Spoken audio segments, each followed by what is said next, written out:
Item ಯಾವುದೇ ಇರಲಿ try ಮಾಡಿ ಆಚಿ ಚಿಕನ್ ಮಸಾಲಾ. ಇರಾನ್ ಮೇಲೆ ಇಸ್ರೇಲ್ ಅಮೆರಿಕ ಜಂಟಿಯಾಗಿ ಕಾರ್ಯಾಚರಣೆ ಮಾಡ್ತಾ ಇದೆ. ಮತ್ತೊಂದು ಕಡೆ ಇರಾನ್ ಕೂಡ ತನ್ನ ಸರ್ವೋಚ್ಚ ನಾಯಕನನ್ನ ಕಳೆದುಕೊಂಡಿದ್ದ ಪರಿಣಾಮ ಅದಕ್ಕೆ ಪ್ರತಿಕಾರ ತೀರಿಸಿಕೊಂಡೇ ತೀರ್ತೀನಿ ಅಂತ ನಿರಂತರವಾಗಿ ಇಸ್ರೇಲ್ ಮತ್ತು ಅಮೆರಿಕ ಮೇಲೆ ನಿರಂತರವಾಗಿ ದಾಳಿಯನ್ನ ಮುಂದುವರಿಸ್ತಾ ಇದೆ. ಹಾಗಾಗಿ ಕ್ಷಣ ಕ್ಷಣಕ್ಕೂ ಯುದ್ಧದ ಭೀಕರತೆ ಜಾಸ್ತಿ ಆಗ್ತಾ ಇದೆ. ಇಸ್ರೇಲ್ ಇರಾನ್ ಕಾಳಗ ಕ್ಷಣ ಕ್ಷಣಕ್ಕೂ ರಣ ಭೀಕರ. ಇರಾನ್ ಮೇಲೆ 600 ಮಿಸೈಲ್ಗಳ ಭೀಕರ ಅಟ್ಟಹಾಸ ಆಗಿದೆ ಅನ್ನೋದರ ಡೀಟೇಲ್ ಸಿಗ್ತಾ ಇದೆ.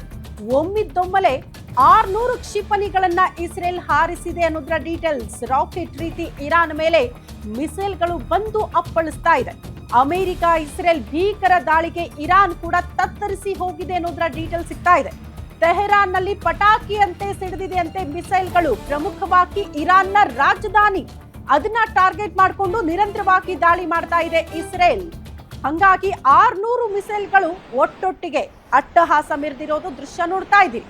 ಈ ರೀತಿ ನೋಡ್ತಾ ಇದ್ದಂತೆ 1-2 ಮಿಸೈಲ್ಗಳನ್ನ ನೋಡಿನೇ ಜನ ಆತಂಕ ಪಡ್ತಾ ಇದ್ರು. ಆದ್ರೆ ಒಟ್ಟಿಗೆ 600 ಕ್ಷಿಪಣಿಗಳ ಹಾರಾಟ ಆಗಿದೆ ದೃಶ್ಯ ನೋಡ್ತಾ ಇದ್ದೀವಿ.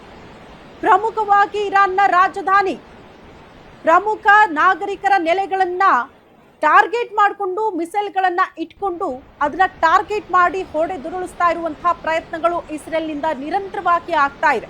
ಹಂಗಾಗಿ ಇರಾನ್ ಕೂಡ ಈ ದಾಳಿಯಿಂದ ಸದ್ಯ ಆತಂಕಕ್ಕೊಳಗಾಗ್ತಾ ಇದೆ ಅನ್ನೋದರ ಡೀಟೇಲ್ ಸಿಗ್ತಾ ಇದೆ. ಅಲ್ಲಿಗೆ ಶಾಂತಿ ಒಪ್ಪಂದಕ್ಕೆ ಇರಾನೇ ಮುಂದೆ ಬರುತ್ತಾ ಅಂತ ಪ್ರಶ್ನೆ ಮಾಡಿದ್ರೆ ಇಲ್ಲ, ಯಾವುದೇ ಕಾರಣಕ್ಕೂ ಕೂಡ ಶಾಂತಿ ಒಪ್ಪಂದದ ಮಾತುಕತೆನೇ ಇಲ್ಲ. ಬದಲಾಗಿ ಈ ದಾಳಿಯನ್ನ ಸಹಿಸಿಕೊಂಡು ನಾವು ಕೂಡ ಅದಕ್ಕೆ ಪ್ರತ್ಯುತ್ತರವನ್ನ ಕೊಡ್ತೀವಿ ಅಂತ ಈ ಕ್ಷಣಕ್ಕೂ ಕೂಡ ಇರಾನ್ ಪಣ ತೊಟ್ಟಿದೆ. ಹಂಗಾಗಿ ಸದ್ಯದ ಯುದ್ಧದ ಕಾರ್ಮೋಡ ಕ್ಷಣ ಕ್ಷಣಕ್ಕೂ ಅದರ ಭೀಕರತೆ ಜಾಸ್ತಿ ಆಗ್ತಾ ಇದೆ. ಹಲವು ನಾಗರಿಕರು ಮೃತಪಡ್ತಿದ್ದಾರೆ. ನಾಗರಿಕರ ನೆಲೆಗಳು ಧ್ವಂಸ ಆಗ್ತಾ ಇದೆ.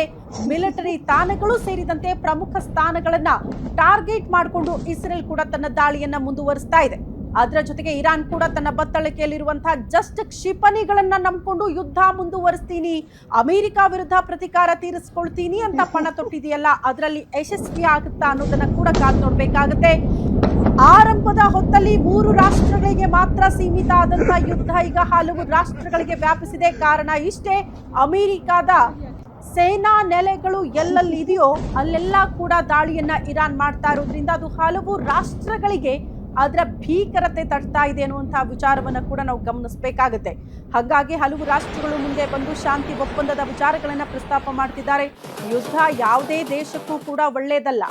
ಒಂದು ದೇಶದ ಅವನತಿಗೆ ಕಾರಣ ಆಗೋದು ಇದೇ ರೀತಿಯ ಯುದ್ಧ. ಹಾಗಾಗಿ ಅದನ್ನ ಮುಂದುವರಿಸಬೇಡಿ ಅಂತ ಕೇಳ್ಕೊಳ್ತಾ ಇರೋದು. ಇರಾನ್ ದಾಳಿಗೆ ಹತ್ಯೆಯಾದ್ರ 650 ಅಮೆರಿಕ ಸೈನಿಕರು. ದಾಳಿಯ ಸಾವು ನೋವಿನ ಬಗ್ಗೆ ಇರಾನ್ IRGC ವರದಿ ಹೇಳ್ತಾ ಇರೋದು 650 ಸೈನಿಕರನ್ನ ಹೊಡೆದುರುಳಿಸಿದ್ದೀವಿ ಅಂತ. ಇಸ್ರೇಲ್ ಅಮೆರಿಕ ಜಂಟಿ ದಾಳಿಗೆ ಅಷ್ಟು ಜನ ಮೃತಪಟ್ಟಿದ್ದಾರಂತೆ. 170 ವಿದ್ಯಾರ್ಥಿಗಳು, ಶಿಕ್ಷಕರ ಹತ್ಯೆಯಾಗಿದೆ ಅಂತ ಇರಾನ್ ಹೇಳ್ತಾ ಇದೆ. ಅಮೆರಿಕದ ಮತ್ತೊಂದು ಫೈಟರ್ ಜೆಟ್ ನಾಶದ ಬಗ್ಗೆ ಕೂಡ ಮಾಹಿತಿಯನ್ನ ನೀಡಿದೆ ಇರಾನ್. ಇತ್ತ ದುಬೈನ ಅಮೆರಿಕ ರಾಯಭಾರ ಕಚೇರಿ ಮೇಲೂ ಕೂಡ ದಾಳಿಯಾಗಿದೆಯಂತೆ. ಅದರ ಜೊತೆಗೆ ರಾಯಭಾರ ಕಚೇರಿಯಲ್ಲಿದ್ದ ಎಲ್ಲಾ ಅಧಿಕಾರಿಗಳು ಕೂಡ ಸೇಫ್ ಆಗಿದ್ದಾರೆ ಅನ್ನೋದ್ರ ಬಗ್ಗೆ ಡೀಟೇಲ್ ಸಿಗ್ತಾ ಇದೆ. ದಾಳಿ ಬಗ್ಗೆ ಅಮೆರಿಕ ಸೇನೆಯಿಂದಲೇ ಅಧಿಕೃತ ಮಾಹಿತಿ ಹೊರಬಿದ್ದಿದೆ. ಇರಾನ್ ದಾಳಿಗೆ ಹತ್ಯೆಯಾಗಿದ್ದಾರ 650 ಸೈನಿಕರು ಅನ್ನುವಂಥ ಪ್ರಶ್ನೆ ಇತ್ತು. ಕಾರಣ ಜಸ್ಟ್ ಇರಾನ್ ಮಾತ್ರ ಈ ವಿಚಾರಗಳನ್ನ ಪ್ರಸ್ತಾಪ ಮಾಡಿತ್ತು. ಜೊತೆಗೆ ಅಮೆರಿಕದ ಒಂದು ಯುದ್ಧ ನೌಕೆಯನ್ನ ಕೂಡ ನಾವು ಹೊಡೆದುರುಳಿಸಿದ್ದೀವಿ, ಅದರಲ್ಲಿ ಯಶಸ್ವಿಯಾಗಿದ್ದೀವಿ ಅಂತ ಇರಾನ್ ಹೇಳ್ಕೊಳ್ತಾ ಇತ್ತು. ಬಟ್ ಇದಕ್ಕೆ ಕ್ಲಾರಿಟಿ ಅನ್ನೋ ರೀತಿಯಲ್ಲಿ ಅಮೆರಿಕ ಕೂಡ ಅದನ್ನ ಒಪ್ಕೊಂಡ ರೀತಿಯಲ್ಲಿ ಕಾಣಿಸ್ತಾ ಇದೆ. ದುಬೈನಲ್ಲಿರುವಂತಹ ಅಮೆರಿಕ ರಾಯಭಾರ ಕಚೇರಿ ಅಲ್ಲೂ ಕೂಡ ದಾಳಿಯಾಗಿದೆ ಅಂತೆ ಇರಾನ್ನಿಂದ. ಹಂಗಾಗಿ ಆಗ್ಲೇ ಹೇಳಿದ್ದು ಜಸ್ಟ್ 3 ರಾಷ್ಟ್ರಗಳಿಗೆ ಸೀಮಿತ ಆಗಿಲ್ಲ ಈ ಯುದ್ಧ, ಬೇರೆ ರಾಷ್ಟ್ರಗಳಿಗೂ ಕೂಡ ವ್ಯಾಪಿಸ್ತಾ ಇದೆ. ಎಲ್ಲ ಕಡೆ ಕೂಡ ಆತಂಕದ ವಾತಾವರಣ ನೋಡೋದಕ್ಕೆ ಸಿಗ್ತಾ ಇದೆ. ಈ ಬಗ್ಗೆ ಮತ್ತಷ್ಟು ಡೀಟೇಲ್ಸ್ ಅನ್ನ ಕೊಡ್ತಾ ಹೋಗ್ತಾರೆ ಡಿಜಿಟಲ್ ಎಡಿಟರ್ ದಿಲೀಪ್ ದೂರವಾಣಿ ಸಂಪರ್ಕದಲ್ಲಿ. ದಿಲೀಪ್, ಆರಂಭಿಕವಾಗಿ 3 ರಾಷ್ಟ್ರಗಳಿಗೆ ಮಾತ್ರ ಸೀಮಿತ ಆಗಿದ್ದ ಯುದ್ಧ ಬೇರೆ ರಾಷ್ಟ್ರಗಳಿಗೂ ಕೂಡ ಈ ಯುದ್ಧದ ಭೀಕರತೆ ತಡ್ತಾ ಇದೆ, ಅದರ ಇಂಪ್ಯಾಕ್ಟ್ ಆಗ್ತಾ ಇದೆ ಅಂತ. ಸದ್ಯದ ವಾಸ್ತವ ಪರಿಸ್ಥಿತಿ ಬಗ್ಗೆ ಡೀಟೇಲ್ಸ್ ಅನ್ನ ಕೊಡ್ತಾ ಹೋಗೋದಾದ್ರೆ ಶ್ರುತಿ, ಏನೊಂದು ಈ ಒಂದು ಯುದ್ಧ ಇಸ್ರೇಲ್, ಇರಾನ್ ಮತ್ತೆ ಅಮೆರಿಕ ನಡುವೆ ಅಂತ ಆರಂಭ ಆಗಿದ್ದಂತ ಈ ಯುದ್ಧ ಇದೀಗ 9 ಕೊಲ್ಲಿ ರಾಷ್ಟ್ರಗಳಿಗೆ ವ್ಯಾಪಿಸಿದೆ. ಏನೊಂದು ಕೊಲ್ಲಿ ರಾಷ್ಟ್ರಗಳ 29 ಸೇನಾ ನೆಲೆಗಳ ಮೇಲೆ ಮತ್ತೆ ನೌಕಾ ನೆಲೆಗಳ ಮೇಲೆ ಇರಾನ್ ನಿರಂತರವಾಗಿ ದಾಳಿಯನ್ನ ನಡೆಸ್ತಾ ಇದೆ. ಇರಾನ್ನ ಈ ದಾಳಿಗೆ ಪ್ರತ್ಯುತ್ತರವಾಗಿ ಇಸ್ರೇಲ್ ಮತ್ತೆ ಅಮೆರಿಕ ಮೈತ್ರಿಕೂಟ ಕೂಡ ದೊಡ್ಡ ಮಟ್ಟದ ದಾಳಿಯನ್ನ ಇರಾನ್ ಮೇಲೆ ನಡೆಸಿದೆ ಅನ್ನೋ ಮಾಹಿತಿ ಸಿಕ್ಕಿದೆ. ಒಟ್ಟು 600 ಮಿಸೈಲ್ಗಳನ್ನ ಒಮ್ಮಿಂದ ಮೇಲೆ ಆರಿಸಿ ಒಂದು ದಾಳಿಯನ್ನ ನಡೆಸಿರೋದು.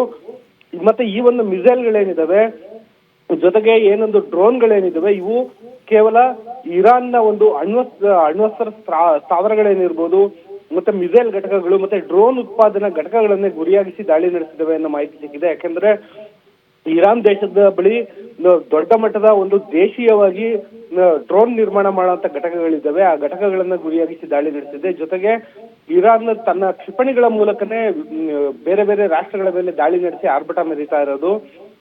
ಈ ಹಿನ್ನೆಲೆಯಲ್ಲಿ ಆ ಕ್ಷಿಪಣಿಗಳನ್ನು ಧ್ವಂಸ ಮಾಡೋ ಕೆಲಸವನ್ನ ಇಸ್ರೇಲ್ ಮತ್ತೆ ಅಮೆರಿಕ ಮೈತ್ರಿಕೂಟ ಮಾಡಿದೆ. ಆದ್ರೆ ಇರಾನ್ ಹೇಳ್ಕೊಳ್ಳೋದೇನು ಅಂದ್ರೆ ತಮ್ಮ ಬಳಿ ನಿರಂತರವಾಗಿ ದಿನಕ್ಕೆ ಸಾವಿರಾರು ಮಿಸೈಲ್ ಹಾರಿಸಿದ್ರು ಕೂಡ ಸುಮಾರು 7 ವರ್ಷಗಳಿಗಾಗುವಷ್ಟು ದೊಡ್ಡ ಮಟ್ಟದ ಒಂದು ಕ್ಷಿಪಣಿ ಸಂಗ್ರಹ ಇದೆ ಅಂತ ಹೇಳ್ಬಿಟ್ಟು ಇರಾನ್ ಹೇಳ್ಕೊಂಡಿದೆ. ಹಂಗಾಗಿ ಈ ಯುದ್ಧ ಅಷ್ಟು ಸುಲಭನಾಗಿ ಮುಗಿಯೋ ಲಕ್ಷಣಗಳು ಕಾಣ್ತಿಲ್ಲ. ಜೊತೆಗೆ ಎಲ್ಲದಕ್ಕಿಂತ ಆತಂಕಕಾರಿ ಅಂದ್ರೆ ಅಮೆರಿಕದ 650ಕ್ಕೂ ಹೆಚ್ಚು ಸೈನಿಕರು ಸತ್ತಿದ್ದಾರೆ ಅಂತ ಹೇಳ್ಬಿಟ್ಟು IRGC ಹೇಳ್ಕೊಂಡಿದೆ. ಒಂದು ವೇಳೆ ಇದು ನಿಜವೇ ಆಗಿದ್ದರೆ ಇನ್ನೂ ದೊಡ್ಡ ಮಟ್ಟದ ಭೀಕರ ದಾಳಿಗೆ ಅಮೆರಿಕ ಮುಂದಾಗುವಂತ ಸಾಧ್ಯತೆಗಳು ದಟ್ಟವಾಗಿದೆ.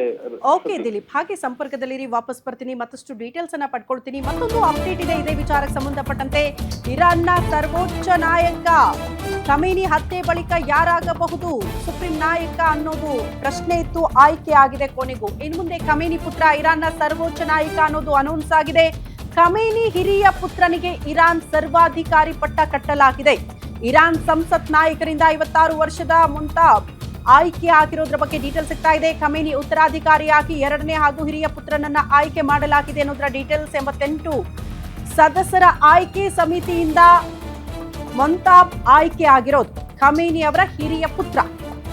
ಸದ್ಯ ಅಲ್ಲಿನ ಆಡಳಿತ ವ್ಯವಸ್ಥೆಯನ್ನ ನೋಡಿಕೊಳ್ಳೋದು ಆತನೇ ಈಗ ಇರಾನ್ನ ಸರ್ವೋಚ್ಚ ನಾಯಕ ಅನ್ನೋದನ್ನ ಅನೌನ್ಸ್ ಮಾಡಲಾಗಿದೆ ಅನ್ನೋದ್ರ ಡೀಟೇಲ್ ಸಿಗ್ತಾ ಇದೆ.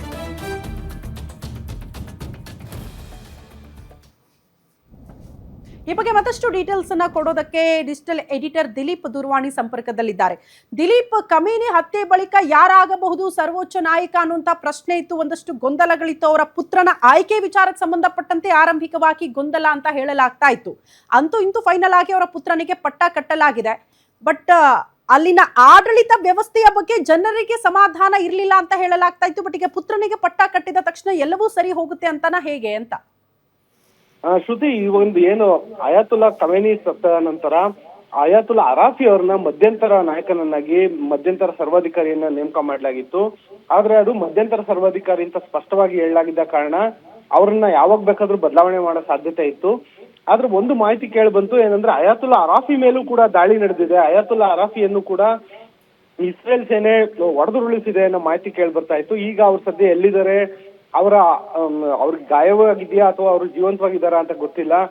ಹಾಗಾಗಿ ಈಗ ಮಸ್ತಬಾ ಖಮೇನಿ ಅವ್ರನ್ನ, ಅಂದ್ರೆ ಅಯಾತುಲ್ಲಾ ಖಮೇನಿ ಅವರ ಮಗ ಮಸ್ತಬಾ ಖಮೇನಿ ಅವ್ರನ್ನ ಈಗ ಸರ್ವಾಧಿಕಾರಿಯಾಗಿ ಆಯ್ಕೆ ಮಾಡಿರೋದು ನೋಡಿದ್ರೆ ಅಯಾತುಲ್ಲಾ ಅರಾಫಿ ಅವರ ಆರೋಗ್ಯಕ್ಕೆ ಏನೋ ಅಪಾಯ ಆಗಿರ್ಬೋದು ಅನ್ನೋದು ಮೇಲ್ನೋಟ ಕಂಡು ಬರ್ತಾ ಇದೆ. ಜೊತೆಗೆ ಏನೊಂದು ಈ ಮಸ್ತಬಾ ಖಮೇನಿ ಆಯ್ಕೆ ಆದ ನಂತರ ಕೂಡ ಇರಾನ್ ನಲ್ಲಿ ಯಾವ ರೀತಿ ಪರಿಸ್ಥಿತಿ ಮುಂದುವರಿಯುತ್ತೆ ಅನ್ನೋದು ಸದ್ಯದ ಕುತೂಹಲ. ಯಾಕೆಂದ್ರೆ ಏನೊಂದು ಇಸ್ಲಾಂ ಸರ್ವಾಧಿಕಾರ ಏನಿದೆ, ಆ ಒಂದು ಇಸ್ಲಾಂ ಸರ್ವಾಧಿಕಾರಿಗಳ ಒಂದು ಪಡೆ ಅದ್ರ ವಿರುದ್ಧನೇ ದೊಡ್ಡ ಮಟ್ಟದ ಪ್ರತಿಭಟನೆ ಇಷ್ಟು ದಿನ ಜನ ನಡೆಸ್ತಾ ಇದ್ದಿದ್ದು. ಆದ್ರೆ ಇಲ್ಲೇನಾಗಿದೆ ಅಂದ್ರೆ ಅಮೆರಿಕ ಮತ್ತು ಇಸ್ರೇಲ್ ದಾಳಿಯ ಬಳಿಕ ಅಪ್ಪನ ನಂತರ ಮಗನಿಗೆ ಪಟ್ಟ ಕಟ್ಟಲಾಗಿದೆ.